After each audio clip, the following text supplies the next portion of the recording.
Assalamualaikum warahmatullahi wabarakatuh. Matematika mudah dan menyenangkan. Bagaimana kabar kalian? Saya doakan semoga selalu sehat dan bahagia selalu. Untuk pertemuan kali ini, kita akan belajar tentang sifat-sifat dan operasi hitung campuran pada bilangan bulat. Untuk yang pertama, sifat-sifat operasi pada bilangan bulat adalah sifat komutatif atau pertukaran. Yang dimaksud sifat komutatif adalah sifat pertukaran, maksudnya pertukaran tempat. Nah, ini digunakan pada operasi penjumlahan dan perkalian. Kita cek ya. Untuk yang pertama yaitu soal penjumlahan. Apa benar hasilnya sudah betul?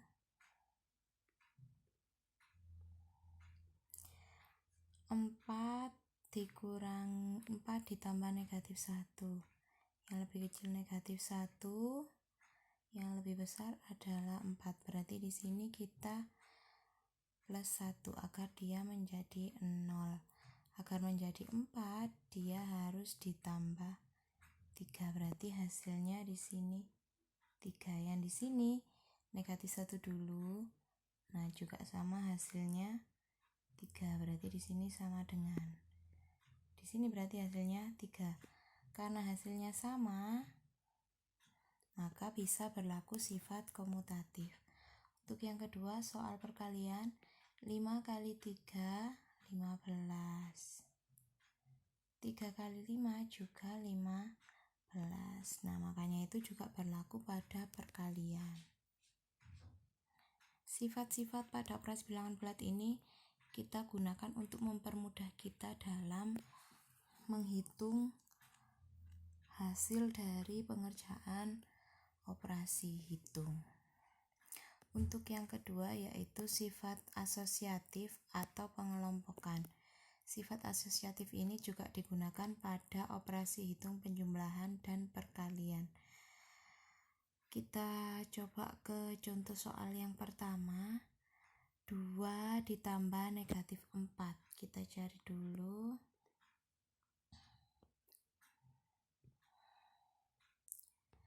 2 ditambah negatif 4 lebih kecil 2, berarti 2 dulu. Plus 2. Lalu ditambah negatif 4, berarti di sini negatif 4. Kok kita pakai negatif 4?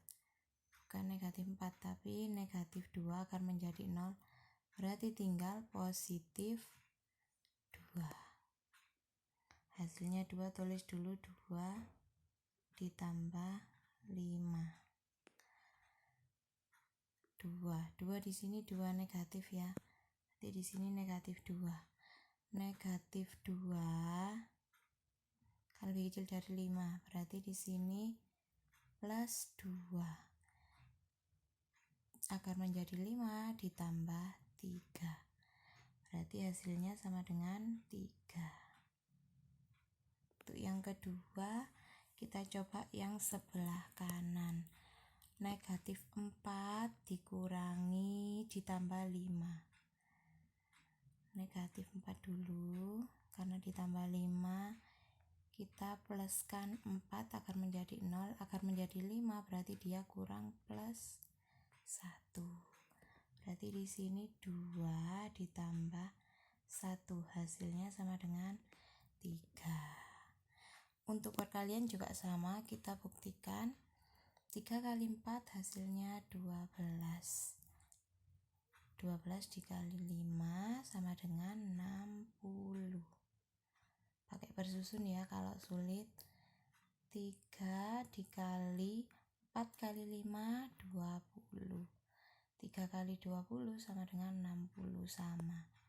Nah, berarti terbukti untuk penjumlahan dan perkalian berlaku sifat asosiatif. Kita lanjutkan lagi. Untuk sifat yang kedua yaitu sifat distributif atau penyebaran. Yang pertama kita buktikan yang di sebelah kiri dulu. 3 dikali negatif 2 ditambah 3. Berarti yang lebih kecil bilangannya 2. Di situ negatif, berarti negatif 2 ditambah 2 agar menjadi 3, dia ditambah 1. Yang ini dipasangkan 0, berarti tinggal 1. Hasilnya di sini 3. Kita coba yang sebelah sini. 3 dikali negatif 2 sama dengan negatif 6. Negatif 6 ditambah 3 kali 3, 9. Kita pakai cara yang kemarin. 6 dulu berarti negatif 6. Setelah itu ditambah 9. Nah, kita karena di sini 6, kita pasangkan dengan positif 6. Positif 6, di sini positifnya 9, berarti akan menjadi 9 ditambah 3. Ini dipasangkan, berarti tinggal 3. Sama ya hasilnya. Berarti juga berlaku sifat distributif atau penyebaran. Nah, sifat-sifat pada operasi ini kalian gunakan untuk mempermudah kalian dalam menghitung. Seperti itu. Untuk yang berikutnya yaitu operasi hitung campuran. Pengerjaan operasi hitung campuran yang didahulukan pengerjaannya adalah, jadi yang harus kalian kerjakan dulu apabila ada operasi hitung campuran yaitu operasi yang berada di dalam kurung.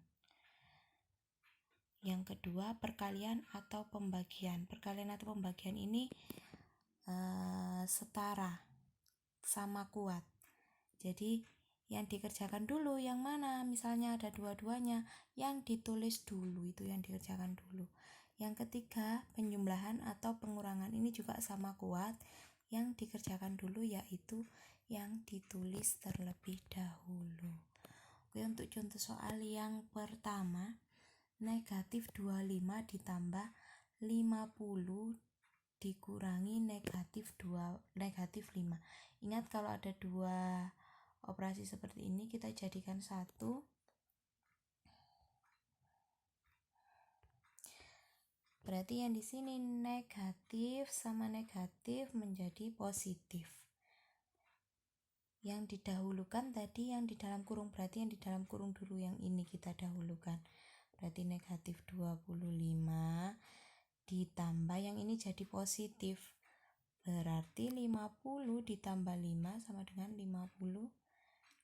Kita gunakan cara yang seperti kemarin ya. Yang lebih kecil 25, berarti di situ kan negatif 25.